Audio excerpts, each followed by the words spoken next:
तीसरा मोर्चा तो क्या चौथा मोर्चा भी यदि कोई बन जाए तो भी भारतीय जनता पार्टी चुनाव जीतने के लिए किसी भी हद तक जाकर कांग्रेस ने यदि काम किया होता कि देश में कितने राज्य हैं आपके पास जो आप लोग इस तरह की बातें कर रहे हैं, अगर ज्यादा उनको देखना है जी तो एक दिन बीजेपी कार्यालय आगे बैठ जाएं। ये चुनाव अंतर्राष्ट्रीय स्तर पर फर्क पड़ने वाला चुनाव है। मेरे पास एक सूची थी, जयपुर के 33 जिला मंडल अध्यक्षों में से 17 ने आवेदन किया है। भारत के संविधान के अनुरूप हर किसी व्यक्ति को चुनाव लड़ने का, टिकट मांगने का अपना अधिकार है। ये चुनाव राजनीतिक इतिहास में एक अलग स्थान होगा जहाँ युवाओं का प्रतिनिधित्व अधिक मिलने वाला है। वो हमें जीतने वाला टिकाऊ उम्मीदवार चाहिए। ट्रिपल इंजन की सरकार बनाने का लक्ष्य हम लोगों ने लिया है। मेरा वार्ड मेरी जिम्मेदारी के आधार पर टिकट का वितरण होगा। नमस्कार। नगर निगम चुनाव को लेकर पूरे प्रदेश में सियासी सरगर्मियां तेज हो चुकी है। बीजेपी और कांग्रेस दोनों ही पार्टियों के जो टिकट के दावेदार हैं वो कार्यालयों के चक्कर लगा रहे हैं। कार्यालय में आवेदन जमा करवाने वालों की और दावेदारों की बड़ी लंबी कतारें लगी है। इस बीच आज मेरे साथ जयपुर के पर्यवेक्षक और पूर्व मंत्री प्रभुलाल सैनी जी मौजूद हैं। सर, आपका स्वागत है भारत रफ्तार पर। सबसे महत्वपूर्ण सवाल सर आज इसी से जुड़ा है कि पिछले करीब कल मैं अमित जी से मिल के आया, उन्होंने मुझे बताया कि 4000 से अधिक आवेदन अब तक प्राप्त हो चुके हैं। क्या अभी भी वो सिलसिला जारी है या पार्टी ने उस पर फुल स्टॉप लगा दिया है? देखिए, अभी ऐसा लगता है कि ये पूरा चुनाव जनरेशन जी के आधार पे कई युवाओं में उत्साह है। 50% आरक्षण भी पार्टी ने इस साल निर्धारित किया है और इसका यही कारण है कि युवाओं की काफ़ी भीड़ आ रही है और वास्तव में ऐसा लगता है कि ये जो भारतीय जनता पार्टी चुनाव जो लड़ रही है, ये चुनाव एक माइक्रो मैनेजमेंट के आधार पे हम लोग लड़ रहे हैं जी। और ये चुनाव अंतर्राष्ट्रीय स्तर पर फर्क पड़ने वाला चुनाव है जी। क्योंकि जयपुर की नगर निगम और अलवर जी। दोनों नगर निगम ऐतिहासिक धरोहर के रूप में विकसित करना चाहती है सरकार जी। और ऐतिहासिक पटल पर, विश्व पटल पर जी। हेरिटेज के रूप में विकसित करने का काम राजस्थान की सरकार और भारत सरकार कर रही है। जी। मैं इतना आपको कह सकता हूं कि ये चुनाव राजनीतिक इतिहास में एक अलग स्थान होगा जहां युवाओं का प्रतिनिधित्व अधिक मिलने वाला है। जी। एक जो महत्वपूर्ण सवाल ये है सर कि जिस प्रकार से चुनाव की जो मुख्य लाइन के जो कार्यकर्ता होते हैं, जिसमें बूथ पन्ना प्रमुख से लेकर के बूथ प्रमुख और मंडल अध्यक्ष तक, मेरे पास एक सूची थी, जयपुर के 33 जिला मंडल अध्यक्षों में से 17 ने आवेदन किया है। उसके अलावा जो वार्ड प्रमुख हैं, वार्ड प्रभारी जो हैं, 150 में से 62 लोगों ने भी आवेदन किया है। एक क्राइटेरिया क्या है पार्टी का कि पार्टी किस व्यक्ति को, किस दावेदार को टिकट देगी?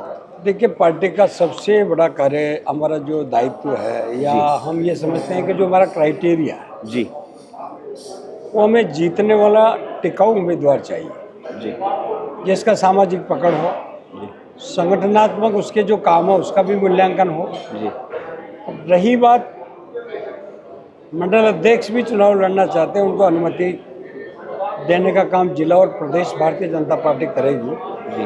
लेकिन भारत के संविधान के अनुरूप हर किसी व्यक्ति को चुनाव लड़ने का, टिकट मांगने का अपना अधिकार है। जी। जैसा कि अभी तक जो आंकड़े प्राप्त हो रहे हैं डेली, जी। वो सबसे ज़्यादा अलवर में है। जी। और जयपुर में लोगों ने प्रत्याशी बनने की होड़ लगा रखी है। जी। मैं समझता हूँ कि ये जो चुनाव होगा इसमें हमारा लक्ष्य होगा कि जयपुर शहर क्लीन जयपुर हो, सेफ जयपुर हो, सुरक्षित हो जयपुर, हर नागरिक सुरक्षित हो। जी। और ग्रीन जयपुर हो। जी। और इनके साथ साथ में जो अकाउंटेबिलिटी है, जी। जवाबदेही है, जी। वो पार्षद स्तर पर हम तय करने वाले हैं कि ये सफाई की व्यवस्था, चाहे ड्रेनेज की व्यवस्था हो, सीवरेज लाइन का सवाल हो, जहाँ सीवरेज लाइन नहीं है वहाँ पर बिछाने का सवाल हो, जी ये हम लोग माइक्रो मैनेजमेंट के आधार पर जो निकाय में जीते हुए लोग हैं जी उनको सुदृढ़ करके मजबूत करके हम लोग उनसे काम करेंगे। और हमारा जो नारा रहेगा जी वो रहेगा कि हमारा बूथ जी सबसे मजबूत। जी इस आधार पे हम लोग ये सोच रहे हैं जी कि राजस्थान में जयपुर को हम लोग जीतेंगे तो पूरे अंतर्राष्ट्रीय स्तर पर इसका प्रभाव हमें पड़ेगा। जी और राजस्थान के अलावा पूरे देश में भी हम लोग डबल इंजन की सरकार वाला जो हमारा राज चल रहा है, जी देश में नरेंद्र मोदी जी की सरकार हमारी चल रही है, राजस्थान में भजन लाल जी की चल रही है। जी ट्रिपल इंजन की सरकार बनाने का लक्ष्य हम लोगों ने लिया है। जी तीनों स्तर पर हमारी सरकार बने, नगर निकाय से लेके भारत सरकार तक हमारी सरकार बने, इसके प्रयास भारतीय जनता पार्टी और हम लोग कर रहे हैं। जी सर, कांग्रेस ये दावा कर रही है कि लगातार जो है सुनील शर्मा का आज दावा है कि जितने कार्यकर्ता मेरे घर पर मौजूद है उतने कार्यकर्ता तो बीजेपी के प्रदेश मुख्यालय पर नहीं है। बीजेपी में कार्यकर्ता जो है नदारद है, चुनाव नहीं लड़ना चाह रहे हैं, उनकी लोकप्रियता घट रही है क्योंकि उन्होंने कुछ काम नहीं किया है। ये तो चुनाव बताएगा जी लेकिन कांग्रेस पार्टी के जो हमारे नेतागण वो अपने विचार वो स्वयं कुछ भी व्यक्त करें, वो जाने। अगर ज़्यादा उनको देखना है जी तो एक दिन बीजेपी कार्यालय आके बैठ जाएं और वहाँ देखें कि किस प्रकार का हुजूम युवाओं का आ रहा है, महिलाओं का आ रहा है, अनुभवी लोगों का आ रहा है। और जब इतने लोग चुनाव लड़ना चाहते हैं, जी लगभग 5,000 से ज़्यादा अब तक जी आवेदन बायोडेटा प्राप्त हुए हैं। जी आज भी बहुत बड़ी संख्या में जी बायोडेटा हमें प्राप्त हो रहा है। जी हम लेते रहेंगे, चलता रहेगा। 30 तारीख तो जो आखिरी अंतिम तारीख के पहले तक जी परीक्षण करेंगे, बायोडेटा का सर्वे करवाएंगे। अभी हमारा सर्वे चल रहा है, जो मजबूत होगा, जिसके ऊपर कोई आरोप नहीं होंगे, आम जनता में अच्छी छवि होगी, ऐसे लोगों को प्रत्याशी बनाकर हम जनता के बीच जाएंगे। कांग्रेस ने यदि काम किया होता तो पूरे देश में कांग्रेस सिमट के रह गई। जी जरा वो ये भी बता दें जब बात करें कि देश में कितने राज्य हैं आपके पास जो आप लोग इस तरह की बातें कर रहे हो। क्योंकि कांग्रेस ने हमेशा गरीबों के साथ छलावा किया है, अल्पसंख्यकों को गुमराह किया है, जी नेगेटिव नैरेटिव डालकर वो आम जनता को भ्रमित करना चाहते हैं। जी लेकिन अब आम जनता समझ चुकी है, न कोई भ्रम में आने वाली है, न इनके कोई दबाव में प्रभाव में। जी इनका सुपड़ा साफ होगा। राजस्थान में जब भी नगर निकाय के 309 नगर निकाय के जब चुनाव होंगे जी तब इनको सुपड़ा साफ होगा, तब इनको पता लगेगा किसका प्रभाव घट रहा है और किसका बढ़ रहा है। जी जैसे सर 27 से नामांकन चालू हो रहे हैं, कब तक लिस्ट आ सकती है? पहली लिस्ट कब तक आ सकती है जयपुर में? देखिए, अभी 27 तारीख के पहले जी स्क्रीनिंग कमेटी के कई दौर चलेंगे। पैनल हम लोगों ने मांगे हैं, 3 पैनल अभी हमारे पास आएंगे। जी लेकिन हम ये भी देखेंगे कि किस किस वार्ड में कुल कितने लोगों ने आवेदन किए, जी ताकि ट्रांसपेरेंट तरीके से जी उसकी भूमिका सामने आ जाएगी। जी तो ये कोई ज़रूरी नहीं है, पैनल तो हमारा आधार है ही। जी इसके अलावा भी कुछ लोग जो बच गए हैं या जिनका सामने नहीं आया है, तो पार्टी चुनाव जीतने के लिए किसी भी हद तक जाकर हमारा शीर्ष नेतृत्व निर्णय करेगा, वही पार्टी का हमारा निर्णय होगा। बड़े लंबे समय से आप सर राजस्थान की राजनीति के अंदर रहे हैं, मंत्री रहे हैं, तमाम बातें हैं सर। दक्षिण राजस्थान में एक पार्टी है भारत आदिवासी पार्टी, लगातार वो आवाज़ उठा रही है और वो ये दावा कर रही है कि इस बार दक्षिण राजस्थान के अंदर शहरों में उसका दबदबा है। उधर हनुमान बेनीवाल ये दावा कर रहे हैं। ये जो तीसरा मोर्चा है, इसको लेकर के आप क्या कहेंगे, क्योंकि आपका प्रदेश व्यापी नज़रिया है? देखिए, मैं ये समझता हूँ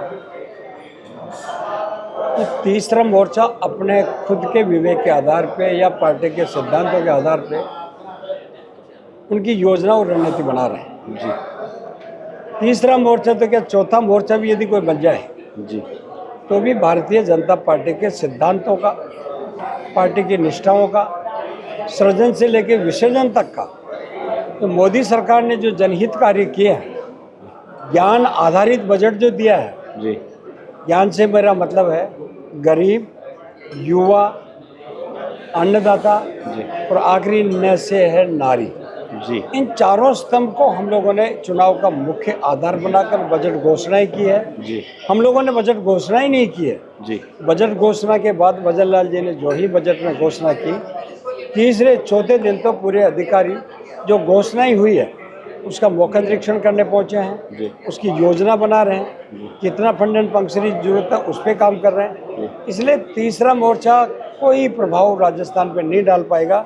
सिर्फ भारतीय जनता पार्टी ही एक विकल्प है, एक मूल पार्टी है, ग्लोबल पार्टी है और यही पार्टी राजस्थान में जीतेगी। जी वसुंधरा जी के समय एक आखिरी सवाल है सर। वसुंधरा जी के समय आप कृषि मंत्री प्रदेश के रहे हैं लगातार लंबे समय तक। उनको भी एक बार फिर से राष्ट्रीय स्तर की जिम्मेवारी मिली है, उनको उपाध्यक्ष बनाया गया है पार्टी का, किस तरीके से देखते हैं?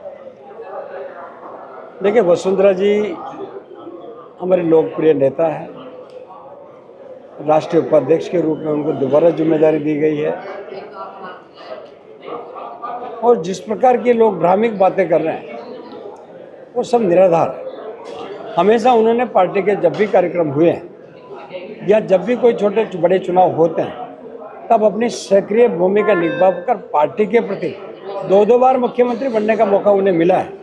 तो मैं समझता हूँ कि उनका समर्पण पार्टी के प्रति है, रहेगा और पार्टी के हित में वो जिस प्रकार का निर्णय करेंगे, राष्ट्रीय हित में जहाँ ऊपर बैठ के राष्ट्रीय उपाध्यक्ष के रूप में बनकर निश्चित रूप से राजस्थान को, पार्टी को नई दिशा, मजबूती मिलेगी।